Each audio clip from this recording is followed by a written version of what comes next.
This week's episode of our show is sponsored by Obojima Tales from the Tall Grass, a new campaign setting for 5th edition by 1985 Games. This campaign setting is inspired by the works of Studio Ghibli and The Legend of Zelda and brings a whimsical fantasy to your D&D games. The moment we saw the amazing artwork for this campaign, we were super excited about it because we're huge fans of the source material. I watch all of the Studio Ghibli films constantly on repeat in my house and have played every Zelda game many times. So, as a massive fan of both of those things, seeing the artwork and the inspiration come to life in this book is absolutely stunning. I have already backed this project and am very excited to get my hands on it and run my own fantasy games in this world. The book introduces new subclasses, monsters, spells, magic items, and a complete potion crafting system with tons of fun ingredients to brew up new potions for your player characters to use in your campaigns.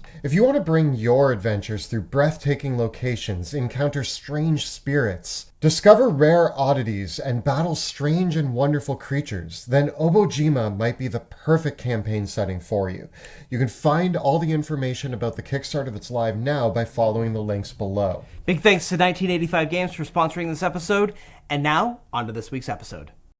Greetings, my name is Monty Martin. And I'm Kelly McLaughlin. And we are the Dungeon Dudes. Welcome to our channel where we cover everything D&D, including advice for players and guides for DMs. We upload new videos on Tuesdays and Thursdays, so please subscribe to our channel, like this video, and ring that bell so that you never miss an episode. Today we're playing Far Out and talking about how to play an Aberrant Mind Sorcerer in Dungeons & Dragons 5th edition. The Aberrant Mind draws its psionic power from entities beyond the stars and from the far realms. Their minds warped and twisted by the magic that they inherit, and they use that to thwart their enemies. Alongside the Shadow Sorcerer, the Aberrant Mind is the perfect way to play a creepy, weird sorcerer. And it is filled with flavor and is very, very powerful to boot. The Aberrant Mind is great if you want to play a character that is a little bit more on the battlefield control, enchantment, illusion, and divination side of the sorcerer side of things, rather than being a blunt instrument blaster like, for example, the Dragon Sorcerer or a Storm Sorcerer. I think that the Aberrant Mind is possibly my favorite sorcerer subclass now in D&D 5e. I think that the flavor and ideas that it brings to the table, as well as being one of the few sorcerers that has an expanded spell list that allows us to get access to a bunch of really cool spells and the ability to swap some of them out if we want to, is probably one of the key factors that makes this one of the best sorcerers out there. There's a lot to discuss, so let's get rolling and dive into the build. So obviously this is a sorcerer subclass, so all of the great features of sorcerer are here. We have our metamagic, we have our spellcasting, we're going to be charisma based as a character, and all of that's here as well.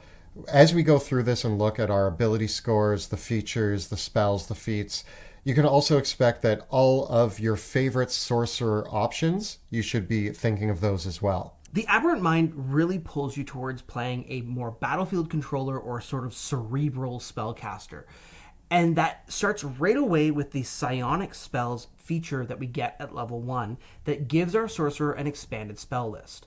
What this means is that as you gain levels in the class, every time you gain access essentially to 1st level, 2nd level, 3rd level, 4th level, and 5th level spells, you're going to learn 2 spells automatically that are added to your spells known over and above the ones that you get to choose from leveling up. So what this effectively means is that over the first 10 levels of your character, an Aberrant Mind Sorcerer gets to learn 10 bonus spells. And actually it's 11 because they get a bonus cantrip too. Now, the other important feature here is that as your Aberrant Mind Sorcerer is leveling up, they can swap out these spells for other options, either from the enchantment or divination schools of magic, for the classes Sorcerer, Warlock, or Wizard. They can choose any spell from those spell lists. So as we look at the spells that you gain access to, some of them are amazing and you should probably consider keeping, but there's others that we might want to swap out. At 1st level, we automatically get Arms of Hadar, Dissonant Whispers, and Mind Sliver. At 2nd level, we're getting Calm Emotions and Detect Thoughts. And for 3rd level spells, we're getting Hunger of Hadar and Sending. For 4th level spells, we're getting Avard's Black Tentacles and Summon Aberration. And for 5th level spells, we get Rary's Telepathic Bond and Telekinesis. We're going to go into, when we talk about the spells we're going to pick for this character, what we might swap out. We're going to keep some, but there's lots of different choices to make with this character. Also at 1st level, we're going to get Telepathic Speech. Basically, you can link up yourself with a couple of other creatures to have telepathic conversations between the group of you. Having this kind of telepathy is really awesome, and it basically is like equipping your party with walkie-talkies. The only problem with this telepathic connection is that it doesn't last very long. It lasts a number of minutes equal to your sorcerer level, so you kind of have to use it in critical moments. Once you get to higher levels, though, it's more worth it, and it will last for most of a mission. Unfortunately, by then you do get access to Rary's Telepathic Bond, which kind of supersedes it, but it's useful to have at lower levels. At 6th level, we gain Psionic Sorcery. In short, this ability basically is going to allow you to use your sorcery points to cast spells from your Psionic Sorcery options. On top of that, when you're using your sorcery points to cast these spells, you get to cast them without using any material, somatic, or verbal components. Basically like having Subtle Spell. Now some of the tricks here are that Subtle Spell only requires 1 sorcery point to cast a spell subtly, so why would you use more sorcery points? Well, you are actually getting a discount on the cost of the spell if we equate how many sorcery points it takes to cast the spell to how many sorcery points it would have taken to regain that spell slot. And since you're not using a spell slot, you end up at a net positive for using this feature. So, for example, if you wanted to cast Detect Thoughts using Subtle Spell, normally you could use a spell slot to cast that and spend 1 sorcery point to do so. Sorcerers that didn't have this feature would have to buy a 2nd level spell slot with sorcery points, which costs 3 sorcery points, and then also have to spend an extra sorcery point to Subtle Spell it. So essentially, that would have cost them 4 sorcery points. So it's kind of giving you a different way to you decide, do I want to use spell slots and sorcery points for this? Do I just want to use all sorcery points for this? Do I want to use a method in between? You're getting a bit of a discount on your sorcery points if you're using them to cast the spells. So it's kind of good. I also think that in dire situations, being able to bust out a spell when you're on your last spell slot of that level could be really handy. Knowing that you're not using the spell slot, there are times that I run out of 2nd, 3rd, or 4th level spells mostly. Yeah. And you can blow through those pretty quickly in a combat encounter. One of the interesting things to ask a Dungeon Master is whether this applies only to the spells on the spell list or the swaps. So, for example, one of the things that you could do with this feature is swap out Calm Emotions for Suggestion. Suggestion is a great spell to cast with Subtle Spell. And what this means is that for 2 sorcery points, you can cast a Subtle Suggestion without expending a spell slot. You could do it with Charm Person as well. 1 sorcery point gets you Charm Person with no spell slot as a subtle spell, which is pretty good. What's also notable is that if you have, say, a higher level spell slot, like the 5th level spell slots, normally it costs 7 sorcery points to regain a 5th level spell slot. Well, in this case, you're spending 5 sorcery points for whatever that 5th level spell is, plus adding Subtle Spell on top of it. So it's relevant, just something to plan for, because it's not necessarily a no-brainer. You have to balance between how you're using your sorcery points and your spell slots. Also at 6th level, you gain Psychic Defenses. This is going to give you resistance to psychic damage and advantage on saving throws against Charmed or Frightened. At level 14, you get Revelation in Flesh, which basically allows you to spend a bonus action and 1 or more sorcery points to transform yourself in some minor way for 10 minutes. You get one of these features listed for every sorcery point you spend, but the big one here is that you can spend 1 sorcery point to get a fly speed for 10 minutes, concentration free, and that's kind of what you're going to use this feature for exclusively. The way that I look at this feature is give me a fly speed, but then also if I'm in a situation that, say, calls for me to have to go underwater or any of the other situations presented, then I have that option available. It's a very handy utility feature, Mainly, I'm going to use it to fly. The other feature that lets you see invisible creatures is also situationally useful. 1 sorcery point for that is pretty good deal. Finally, at level 18, you get this big feature called Warping Implosion, which basically allows you to teleport 120 feet as an action, and then the space that you left behind, there's like an implosion that sucks enemies in and deals damage to them. It's not a lot of damage for an 18th level feature. I would use it once. I wouldn't spend 5 sorcery points to use it again, though. No. But that gives us all of our options. And actually, I do think that things that are immediately apparent about the Aberrant Mind, I think they have great utility and great functionality on the table.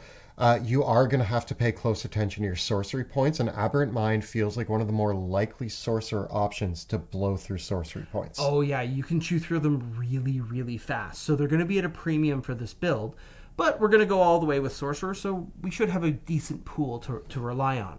So kicking things off, ability scores. I think it's pretty standard stuff here. We are a charisma-based spellcaster, so charisma is going to be our top option. Yeah. Beyond that, any spellcaster wants good constitution to maintain concentration, and probably decent dexterity because it's one of the most important saving throws and great for your skills. And your AC. I would do this. Put 15 in my con and my charisma. I would put a 14 in my dexterity if I'm using point buy, and then put that remaining 2 points into either strength, intelligence, or wisdom. Probably for me it would be intelligence. And after that, you're off to the races to get your ancestry points. So beyond that, when we look at Ancestries, now with the ability to basically customize it, you're probably putting a +2 into Charisma and a +1 into Constitution. But Ancestries offer us a lot more than just a +2 and a +1. And surprisingly, there's some standout options that you may not consider. We always talk about variant humans, but I actually don't think that's my first option. No, I don't think so at all. I think for the Sorcerer in particular, in Mordenkainen's Monsters of the Multiverse, we got so many new options of player character ancestries that can cast a spell once, but then use their spell slots to cast that spell again. So this could actually be an opportunity for us to get 1, 2, or even in some cases 3 or more extra spells and cantrips for our Sorcerer, which we can cast normally with spell slots, and that means we can apply Metamagic to them as well. Also, the thing that I love about this character is, even though sorcerers have a decent amount of spell slots, when you add in the fact that you can now use sorcery points to cast some of your spells, thus not using spell slots, and if we pick an ancestry that allows you to cast spells once per day without using a spell slot, you actually get a lot of casting beyond your spell slots. You don't have to shy away from blowing through your spell slots because you'll have other options. So one that stands out to me right away is the Deep Gnome, who gets Disguise Self, Non-Detection, both of which I think are super useful for a Sorcerer, especially in Aberrant Mind, and they have Dark Vision and Magic Resistance for Intelligence, Charisma, and Wisdom saving throws. That really fixes the problem of dumping those stats. Also, I feel like Deep Gnomes do fit the Aberrant Mind quite well. Yeah.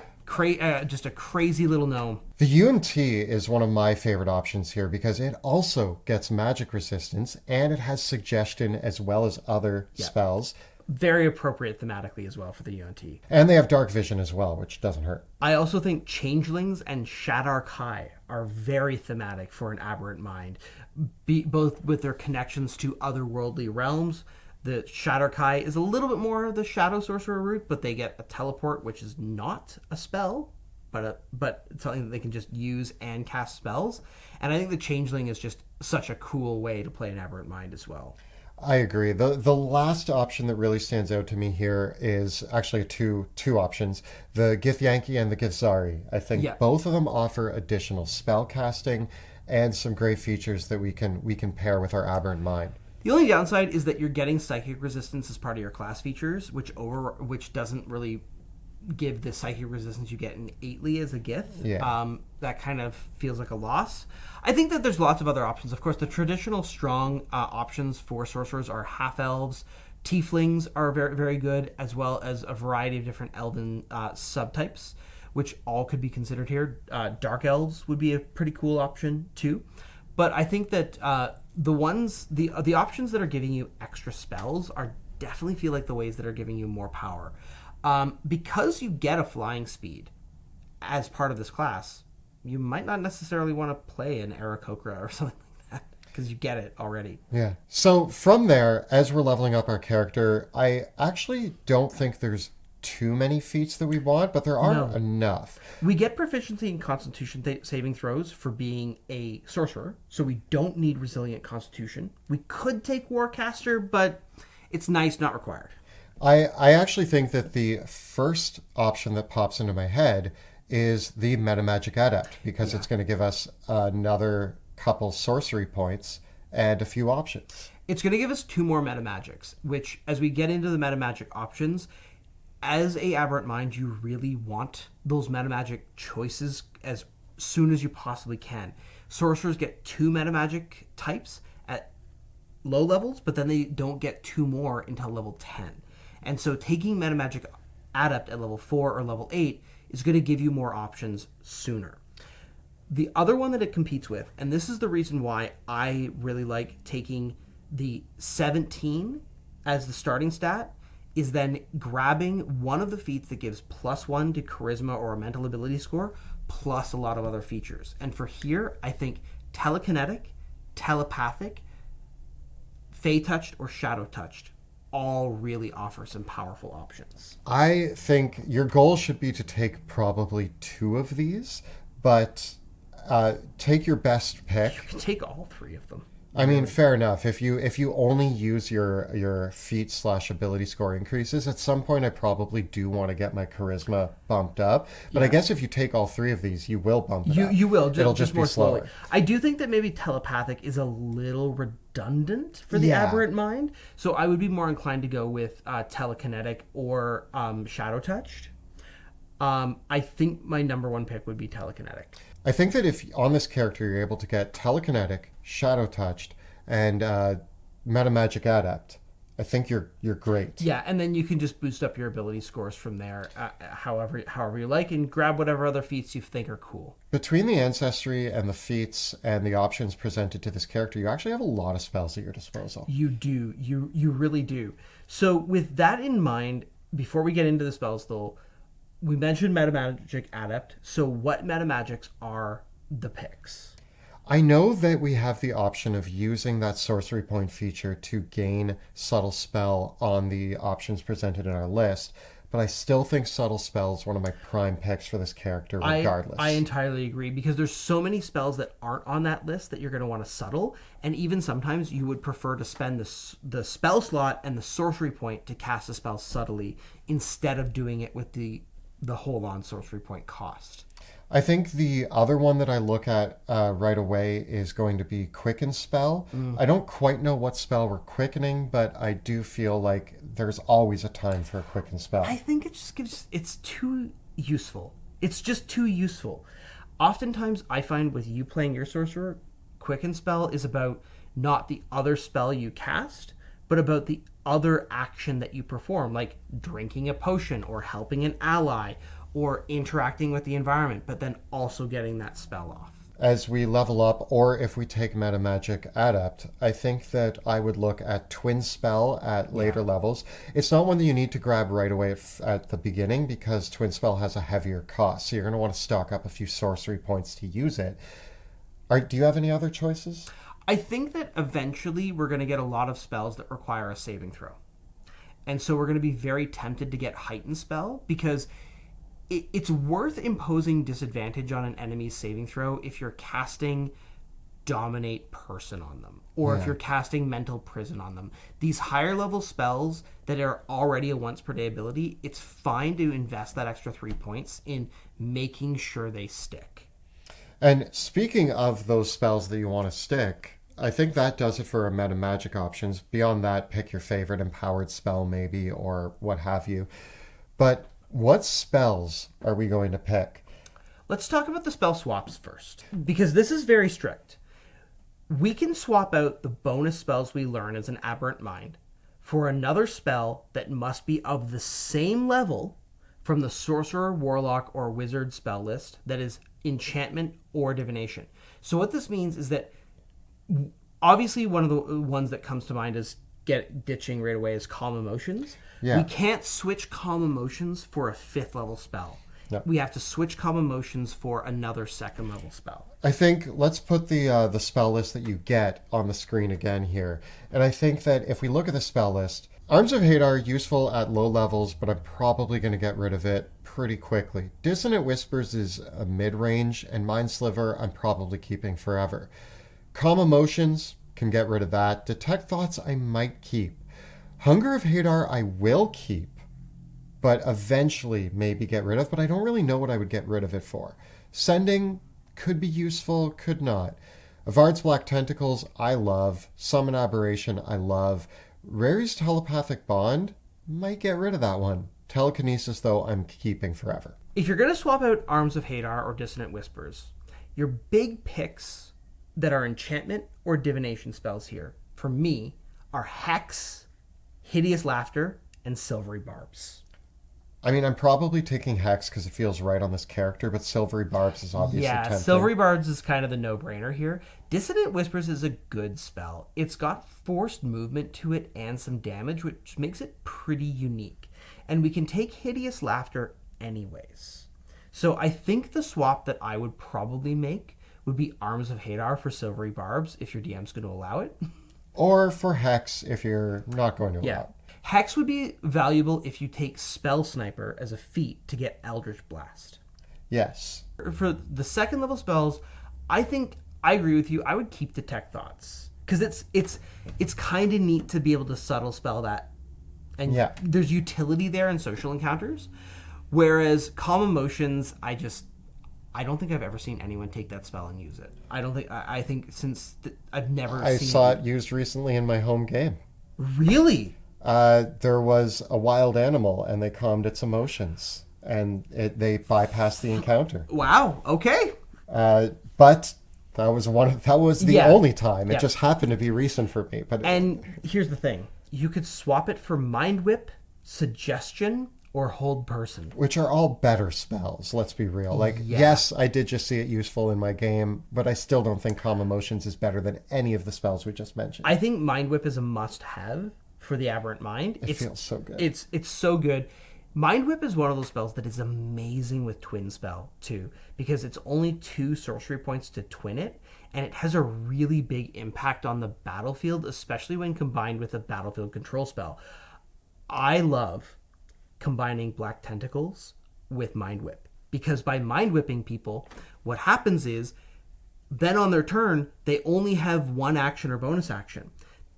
If they want to break out of the Black Tentacles, they now can't move out, which means that on their next turn, they can just get stuck in there once again. Yeah. At third level, our only options are Clairvoyance, Catnap, Tongues, and Enemies Abound, which I honestly am probably sticking with Hunger of Hadar. There's not a lot of choices here for enchantment and divination spells on the Sorcerer, Warlock, and Wizard spell. Actually, it's kind of shocking. Yeah. That these are actually the only 4 spells that you could swap out for. Unless you're looking at Acquisitions Incorporated or Critical Role specific stuff. But so I feel like you're just stuck with Hunger of Hadar and Sending, which isn't bad. Hunger of Hadar is not a bad spell. It just falls off later, but it's still useful. Yeah. I still think it's a great spell. And Sending just has way too much utility. I think that Sending is one of those spells that once you play with it in a campaign, especially a campaign that has more role play, political intrigue, social interaction, you're like, this is a useful spell. Just being able to phone a friend. Yeah. The 4th level spells, so we could change Black Tentacles or Summon Aberration. We might not, but what would we change them for? Would you take Arcane Eye? Oh. Could I interest you in Charm Monster? Or perhaps Confusion? What about Psychic Lance? Dominate Beast? Okay. It's interesting because the 2 spells presented on the list are great. They are. These spells are also great. So I'm like a yellow light on this one. Don't take Confusion. Confusion is a very poor spell. It's the most tempting one to change out for, I think, of the ones here. Thematically, it's cool. Thematically, it is cool.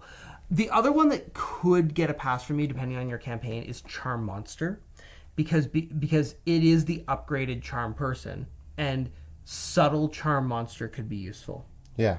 I mean, I've had you ruin an entire dungeon with Arcane Eye before, so I see the value there. So the 5th level spells are Telekinesis and Telepathic Bond, both of which are 2 of my favorite spells. I love both of them, and Telekinesis is really good for a sorcerer, and Telepathic Bond just lets your players orchestrate shenanigans. However, could I interest you in Hold Monster? Yes, you could interest Dominate Person? Yes, you could interest me in both of those spells. Modify Memory? Scrying. Scrying for sure, but Scrying is also just a regular sorcerer spell. Synaptic Static? It's also available to sorcerers anyways. Okay. But there are decent options there. Yeah, there's decent options. So if you really don't want Telepathic Bond, if you get rid of Telekinesis, I'm like, why? But Subtle Dominate Person is really good. I want Subtle Telekinesis. I'm not getting rid of it. But I could take Hold Monster or Dominate Person pretty easily. Lots of choices there. I feel like you're going to pack Synaptic Static to be like your Fireball. Yeah, I'd be picking it anyway. And also on this sorcerer, Synaptic Static feels way more appropriate than Fireball does. Yeah.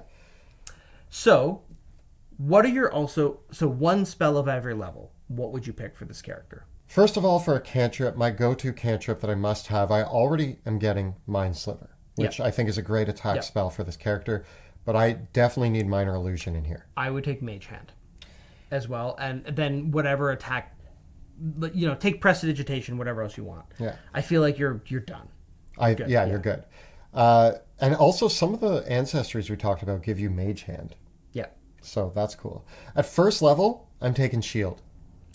Yep, I'm gonna take Magic Missile. I'll probably as a first level character, I'd actually take Sleep, but I'd eventually swap it out.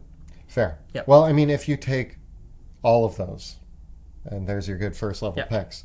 Second level, Vortex Warp.